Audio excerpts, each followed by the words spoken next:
Yun, i-flex ko lang tong bullpup. So yan, i-flex ko lang tong bullpup ni Sir na pinagawa sa amin. So matagal na to dito sa akin. So ginagawa ko lang siya ng bat. Saka ito, ginawan siya ni maker ng rail, lagayan ng rail, tapos yung link ng trigger assembly niya. Kasi dati ito, bala nyo yung unit na to, hindi to sa amin talaga. Pinaayos niya lang kasi wala tong plenum.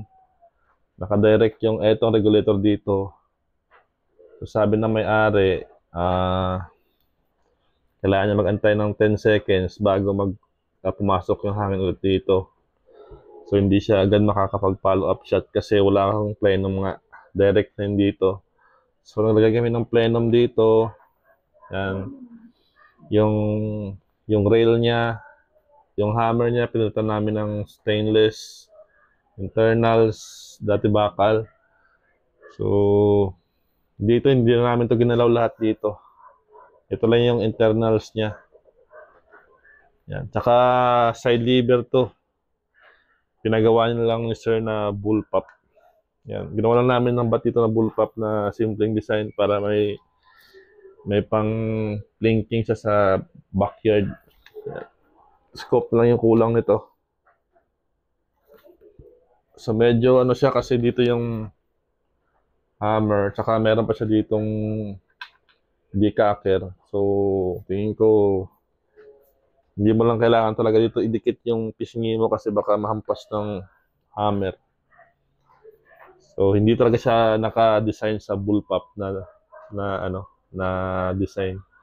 Pinagawa lang sa amin ni Sir na ganun yung gusto niya. So kami sumunod lang. Yan yung bullpup ni Sir. Pang ano lang to, pang plinking. Pellet yung gamit na ano na uh, uh, pellet niya. Astro pwede rin. So i-testing ko rin to kung ano yung accuracy nito. Pero hindi sa amin to nagawa. Kasi may nagtatanong palagi sa amin nung pinost ko to. Kung sa amin ba to gawa. Yung buong receiver hindi sa amin to. Bali, ito lang yung rail, yung lagayan ng rail, yung plenum, yung trigger link dito, pati trigger mechanism, pati yung hammer niya, pati yung adjustment niya, binago din to. Yan. Stainless to. Pati yung link na stainless din yan. Yan. Pwede na ito makuha ni Sir pero nasa abroad pa siya, kaya iwan mo na dito sa amin. I-display ko lang dito sa likod.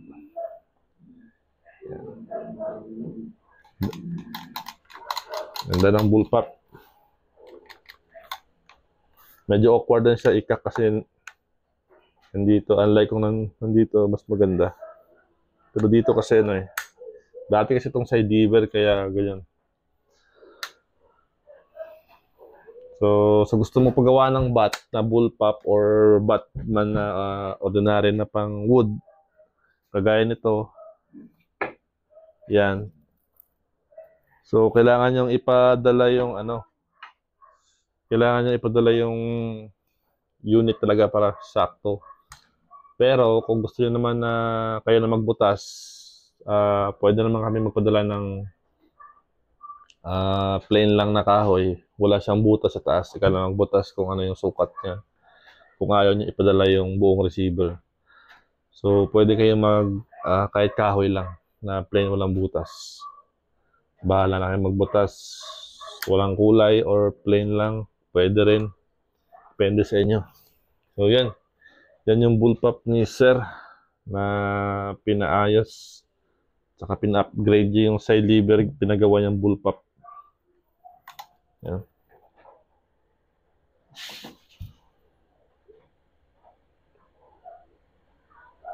Sa hunting.